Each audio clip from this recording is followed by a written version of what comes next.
Fala pessoal, eu sou Mauro, economista do Porquê. Começa agora mais um episódio do Economista em Tudo.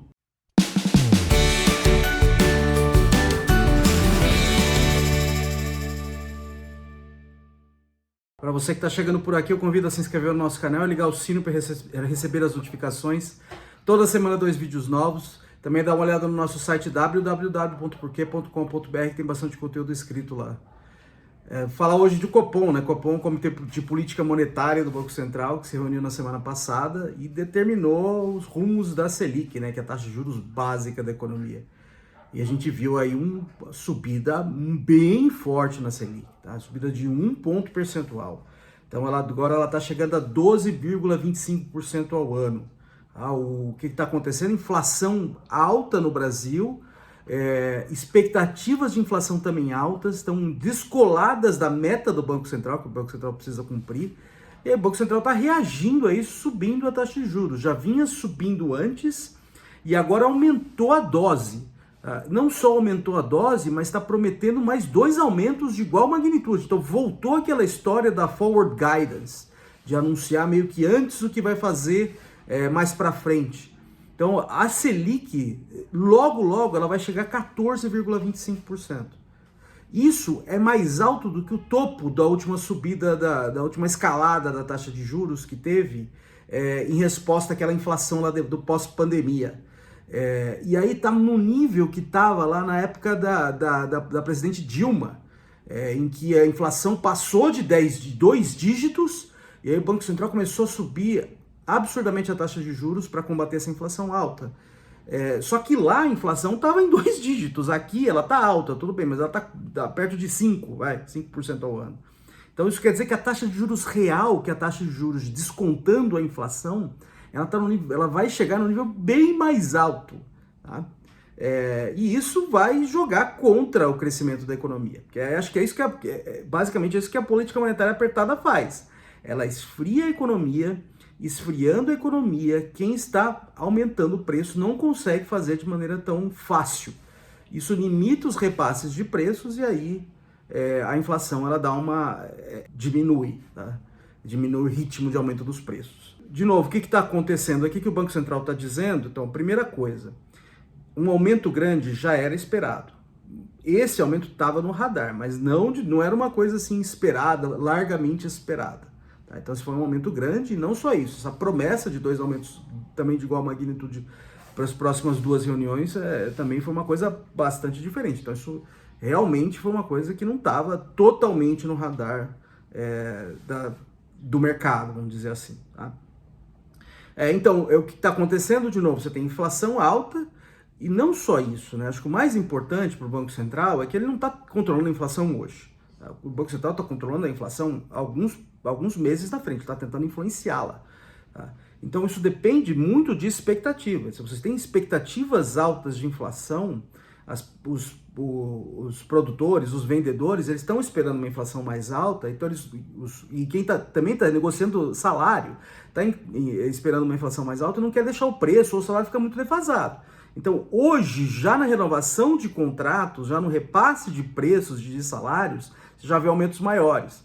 Então, uma inflação alta, ela acaba contaminando a própria inflação. Então, é muito importante o Banco Central deixar essas expectativas ancoradas para poder controlar a inflação mais na frente. Então, com as medidas de expectativas já acima do teto da meta, qual que é a meta do Banco Central? Né? A meta do Banco Central é 3%, com intervalo de tolerância 1,5%, para cima e para baixo. Então, o teto é 4,5%, as expectativas estão acima disso, a inflação está acima disso. As expectativas para daqui a um ano, fim de 2025, já estão acima disso. O ano nem começou ainda. Então, esse é o desafio aqui do Banco Central. Outra coisa que está acontecendo também, a economia, ela dá sinais que ela está aquecida. Então o Banco Central diz lá no seu comunicado do Copom, né, quando ele justifica a decisão, ele diz que o hiato do produto está positivo. Tá? O que é o hiato do produto? É o que a economia produz hoje, o produto da economia, menos o nível de longo prazo do produto da economia. Tá? Quando o produto está acima do nível de longo prazo, você tem o hiato do produto é positivo. Tá? Nessa situação, a economia está aquecida. A economia estando aquecida, as pressões inflacionárias aparecem. Tá? Então, o que o Banco Central está fazendo aqui? Ele está subindo o juro no sentido de desaquecer a economia. Só que tem um problema adicional aí, né? Que é o lado das contas públicas, o lado fiscal. O lado fiscal está jogando contra, porque o lado fiscal está contribuindo para aquecer. Então, o risco aqui é você estar numa situação que está enxugando gelo. Tá? Tudo, no fim das contas, não tudo, quase tudo, no fim das contas, que está acontecendo aqui é um problema de contas públicas. Tá? Tem um problema externo que também ajuda a botar fogo na inflação. Tá? Tem incertezas quanto relação ao Banco Central americano, o presidente eleito Trump prometendo tarifas de importação enormes. Tá? Isso deve aumentar custos e preços na economia americana. Isso aí pode contribuir para que o Banco Central americano não consiga derrubar a taxa de juros tão rápido. Tá? E aí uma taxa de juros alta nos Estados Unidos dificulta a vida do Banco Central aqui. Tá? Isso é um lado. Mas tem outro lado também que é mais importante, que é o lado interno, que é o lado das contas públicas.